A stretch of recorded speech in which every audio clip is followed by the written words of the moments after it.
Hi hello നമസ്കാരം, welcome to my channel. ഇന്ന് നമ്മൾ ഡിസ്കസ് ചെയ്യാൻ പോകുന്നത് സെർവിക്കൽ റിബിനെ പറ്റിയാണ്. എന്താണല്ലേ സെർവിക്കൽ റിബ്? അത് അധിക വാരിയില്ല എന്നാണ് അതിനെ വിശേഷിപ്പിക്കുന്നത്. അത് 500 പേരെടുത്താൽ അതിലൊരു 10% ആളുകളിലാണ് ഈ സെർവിക്കൽ റിബ് ജന്മന ഉണ്ടാകാറ്. ഈ സെർവിക്കൽ റിബ് ഉണ്ടായിക്കഴിഞ്ഞ് കഴിഞ്ഞാൽ സിംറ്റംസ് എന്ന് പറയുന്നത് ദേഹം തരിപ്പ, കൈ തരിപ്പ, അതുപോലെ കഴുത്ത് വേദന, നമുക്ക് എന്തെങ്കിലും ചെറിയ ജോലികളൊക്കെ ചെയ്യാനുള്ളൊരു ബുദ്ധിമുട്ട്, ഇതൊക്കെ ഉണ്ടാകാറുണ്ട്. പക്ഷേ ഇത് 500 പേരിൽ ഒരു 10% ആളുകൾക്കുണ്ടെങ്കിൽ പോലും അതിലൊരു 5% ആളുകളിൽ മാത്രമേ ഇതിൻ്റെ സിംറ്റംസും അതുപോലെ കുറച്ച് പ്രശ്നങ്ങളൊക്കെ ഉണ്ടാകാറുള്ളൂ. ബാക്കി ആർക്കും തന്നെ അതൊരു ഡോമിനേറ്റ് ആയിട്ട് അത് കാണത്തില്ല. അതിലുണ്ടായിരിക്കും, പക്ഷെ അത് ഡോമിനേറ്റ് ചെയ്ത് കാണത്തില്ല. പക്ഷേ ഈ സെർവിക്കൽ റിബ് ഇതെന്തുകൊണ്ട് ഞാൻ ഇതിനെപ്പറ്റി പറയുന്നു എന്ന് പറഞ്ഞാൽ, എനിക്ക് ആ ഒരു സെർവിക്കൽ റിബ് ഉണ്ട്. ഈ സെർവിക്കൽ റിബ് എനിക്ക് കുഞ്ഞുനാൾ മുതൽ ചെറിയ ബുദ്ധിമുട്ടുകൾ, കൈ തരിപ്പ്, കൈ വേദന, എഴുതാനുള്ളൊരു ബുദ്ധിമുട്ട് ഒക്കെ ഉണ്ടായിരുന്നു. പക്ഷേ ആ പഠിക്കുന്ന കാലഘട്ടത്തിൽ ഞാനതൊന്നും വളരെ ശ്രദ്ധിച്ചിരുന്നില്ല. പക്ഷെ അത് പിന്നീട് അതെനിക്ക് കുറച്ചും കൂടി അതിൻ്റെ സിവിയറിറ്റി കുറച്ചും കൂടി കൂടിയപ്പോഴാണ് എക്സ്റേ എടുത്ത് നോക്കി ഡോക്ടർ അപ്പോഴാണ് പറഞ്ഞത് ഇങ്ങനെ സെർവിക്കൽ റിബുണ്ട് എന്ന് പറഞ്ഞത്. പക്ഷേ ഡോക്ടർ സജസ്റ്റ് ചെയ്തത് ഒന്നെങ്കിൽ സർജറി ചെയ്യുക അല്ലെങ്കിൽ ഫിസിയോതെറാപ്പി ചെയ്യുക എന്നുള്ളതാണ്.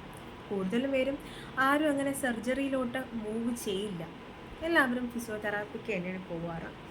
അതിൻ്റെ കൂടുതലായിട്ട് നമുക്ക് എക്സ്ട്രീമിറ്റി അല്ലെങ്കിൽ വേറെ ഒന്നും ചെയ്യാനായിട്ട് സാധിക്കില്ല എന്നൊരു കണ്ടീഷൻ വരുമ്പോഴാണ് സർജറിയിലോട്ട് മൂവ് ചെയ്യാറ്. പക്ഷെ ഫിസിയോതെറാപ്പി എനിക്ക് സജസ്റ്റ് ചെയ്തുവെങ്കിലും ഞാനത് സീരിയസ്നെസ് ആയിട്ട് എടുത്തിരുന്നില്ല.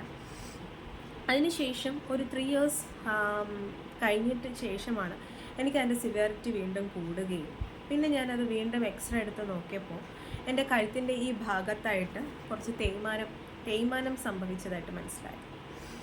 നമ്മൾ ഈ സെർവിക്കൽ റിബ് ഉണ്ടായിക്കഴിഞ്ഞ് കഴിഞ്ഞാൽ കൃത്യമായി നമ്മൾ ഫിസിയോതെറാപ്പി ചെയ്തില്ല എന്നുണ്ടെങ്കിൽ പിന്നെ അതിന് കുറച്ചും കൂടി ബുദ്ധിമുട്ടുകൾ വീണ്ടും അനുഭവിക്കപ്പെടാം. നമുക്കറിയാം, ഈ കഴുത്തിൻ്റെ ഈ ഭാഗത്തായിട്ട് 7 ഇതാണ് വരുന്നത്. 7 C7 എന്ന് പറയുന്ന വെർട്ടിബ്രേസ് ആണ് വരുന്നത്. അതിൽ ഒരു എക്സ്ട്രാ വാരിയലായിട്ടാണ് ഇവിടെ വരുന്നത്.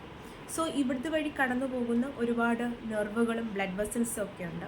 അപ്പോൾ ഈ എക്സ്ട്രാ വാരിയൽ ഉള്ളത് കൊണ്ട് തന്നെ ആ നെർവുകൾക്ക് ക്ഷതങ്ങൾ സംഭവിക്കാം. അതിനെയൊക്കെ തന്നെ നമുക്കൊരു പരിധി വരെ കുറയ്ക്കുന്നതാണ് ഈ ഫിസിയോതെറാപ്പിയിലൂടെ. അത് ചെയ്തില്ല എന്നുണ്ടെങ്കിൽ അത് നമുക്കത് കൂടുതലായിട്ട് രക്തം ഓടാതെ വരികയും ബ്ലഡ് വെസൽസിലേക്ക് രക്തം ഓടാതെ വരികയും ക്ഷതം സംഭവിക്കുകയും അത് ക്ലോട്ട് വഴി നമ്മുടെ കൈകൾ തന്നെ മുറിച്ച് മാറ്റാവുന്ന ഒരു കണ്ടീഷൻ വരെ എത്തിയേക്കാം. അപ്പോൾ ഞാനിത് പറയുന്നത് എന്തുകൊണ്ടെന്ന് വെച്ച് കഴിഞ്ഞാൽ, ഈ സെർവിക്കൽ റിബ് കണ്ടിട്ട് അല്ലെങ്കിൽ സെർവിക്കൽ റിബ് ഉണ്ടെങ്കിൽ പോലും നമ്മൾ കൃത്യമായിട്ടുള്ള ട്രീറ്റ്മെൻറ്റുകൾ ചെയ്യാൻ വേണ്ടിയിട്ടാണ്. സോ ഇനി അടുത്ത നിങ്ങൾക്ക് ഞാൻ നിങ്ങളെ പരിചയപ്പെടുത്തുന്നത് ഏതൊക്കെ രീതിയിലാണ് നമുക്ക് ഫിസിയോതെറാപ്പി അല്ലെങ്കിൽ ഫിസിയോതെറാപ്പി ചെയ്യുന്നതിലൂടെ നമ്മുടെ ഈ ഭാഗത്തെ മസിൽസിനെ സ്ട്രെങ്തൻ ചെയ്യുക എന്നുള്ളത് ചെയ്യുന്നത്. ഓക്കെ, അപ്പോൾ ഇനി അടുത്ത് ഞാൻ കാണിക്കാൻ പോകുന്നത് എങ്ങനെയൊക്കെ നമ്മുടെ മസിൽസിനെ സ്ട്രെങ്തൻ ചെയ്യാം എന്നുള്ളതാണ്.